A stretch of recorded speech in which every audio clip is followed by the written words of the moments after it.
Hey, this is Jesse with Drum Mystic Audio, here to show you the setup guide for the Shonen Kit. The process for this multi-output setup is near identical to our City Pop kit, so if you're familiar with that, this should be very, very straightforward for you. If not, it only takes one quick setup for your contact instance, and I'm going to show you how to do that here in Logic. This also works for any other DAW in which you apply your contact instance.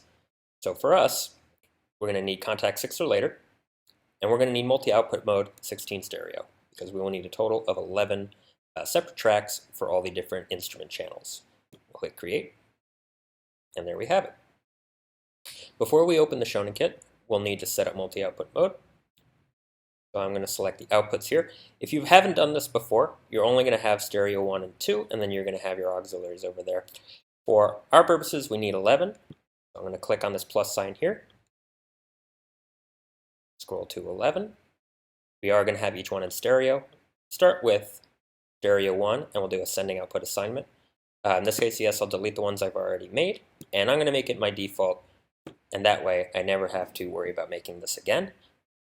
And that's it. You'll get this icon, and you're all set to go. So now when you open the kit, you'll have your GUI, and you'll notice below each label are brackets that indicate the stereo output within the contact instance. So those channels that you just created in your contact instance line up to this. So to view it in your main console, what you'll need to do, go to your mixing console, and you'll see this plus icon. And this plus icon only shows up when you select contact in multi-output mode. So if you don't see that, it may be because you're in a single stereo output for your contact input.